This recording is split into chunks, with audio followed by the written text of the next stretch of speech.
गुरुवार को दिल्ली विधानसभा की त्रैमासिक पत्रिका विधान चेतना के प्रथम अंक का लोकार्पण कार्यक्रम हुआ, जिसमें लोकसभा अध्यक्ष ओम बिरला ने शिरकत की। साथ ही उन्होंने केंद्रीय विधानसभा की कार्रवाई के 89 खंडों का विमोचन भी किया।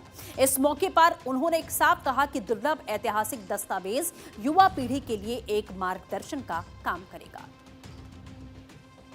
वंदे मातरम सुजलां सुफलां मलयज शीतलां।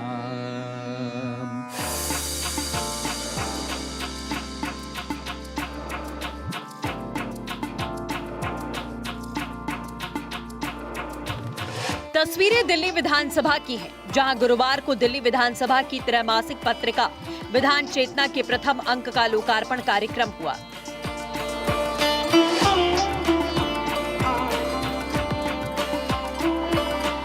कार्यक्रम की शुरुआत वंदे मातरम गीत से हुई।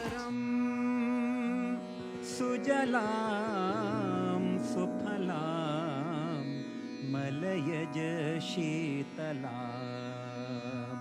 शस्य श्यामलां मातरं वंदे मातरं। शुभ्र ज्योत्स्नां पुलकितयामिनीं फुल्लकुसुमित द्रुमदल शोभिनीं सुहासिनीं सुमधुर भाषिणीं। इस बेहद खास कार्यक्रम में लोकसभा अध्यक्ष ओम बिरला भी मौजूद रहे। उन्होंने दिल्ली विधानसभा में केंद्रीय विधानसभा की 1924-1930 की कार्रवाई पर आधारित 89 खंडों का विमोचन किया। इस मौके पर उन्होंने कहा कि ये दुर्लभ ऐतिहासिक दस्तावेज युवा पीढ़ी के लिए एक मार्गदर्शक का काम करेगा।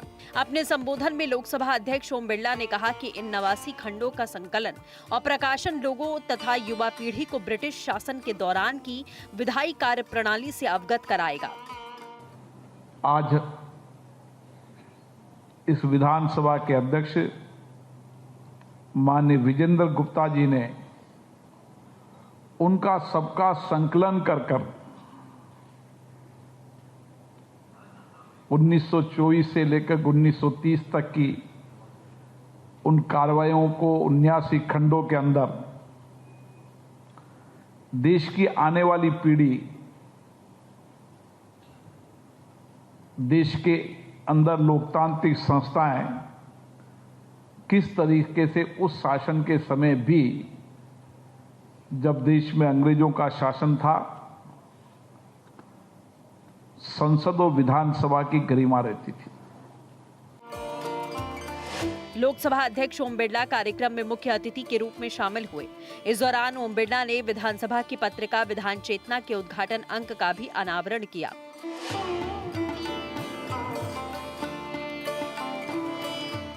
ओम बिरला ने जोर देकर कहा कि तथ्यों पर आधारित बहस न केवल संवैधानिक संस्थाओं को मजबूत करती है, बल्कि उनकी गरिमा को भी बढ़ाती है। विधानसभा और लोकसभा के अंदर सदन की महत्ता, गरिमा, उसके नियम, उसके कानून, उनकी परंपराएं और समय समय पर अध्यक्ष ने दिए हुए निर्देश, समय समय पर अध्यक्ष के दिए हुए आदेश लोकतंत्र की संस्थाओं के लिए प्रेरणादायी है और उनका योगदान पीढ़ियों तक भारत के जन जन याद रखेगा। क्योंकि व्यक्ति सशरीर रहे न रहे, लेकिन व्यक्ति के विचार, उनके कार्य, उस समय उनका राष्ट्र का योगदान वर्षों तक आने वाली पीढ़ियों को प्रेरणा देता है। एक आदर्श जीवन की तरह राष्ट्र और देश के समर्पित होने का।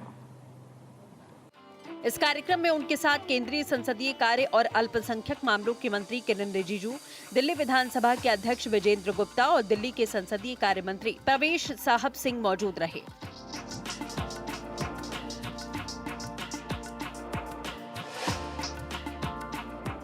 कार्यक्रम के दौरान किरण रिजिजू ने जनप्रतिनिधियों के जरिए संसद और विधानसभाओं की अपनी छवि चमकाने के लिए राजनीतिक अखाड़ा बनाने पर चिंता व्यक्त की।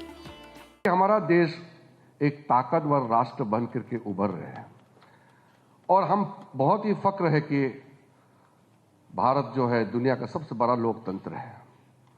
ऐसे में कई तथ्य हैं जो हमारे लोकतंत्र को कमजोर करने के लिए प्रयास कर रहे हैं और दुर्भाग्य है कि देश में भी कुछ तथ्य होते हैं उसको साथ देते हैं या उसको आगे बढ़ाने में जाने अनजाने में काम करते हैं। हम लोगों को ये भरोसा दिलाएं कि लोग खुद ही अपने जीवन का रास्ता तय कर रहे हैं, खुद ही चला रहे हैं प्रतिनिधियों के माध्यम से। लेकिन जो लोकसभा, राज्यसभा, विधानसभा में जो नियम बनाते हैं उससे बाहर सड़क से हम अगर देश को चलाएंगे और अराजकता पैदा करके दबाव डालेंगे तो उससे किसी का लाभ नहीं होता है, उससे लोकतंत्र को बहुत बड़ा चोट पहुंचते हैं। लोकसभा अध्यक्ष ओम बिरला को दिल्ली विधानसभा स्पीकर विजेंद्र गुप्ता ने भगवान बुद्ध की प्रतिमा देकर ओम बिरला का स्वागत किया। Bureau report, Bharat 24।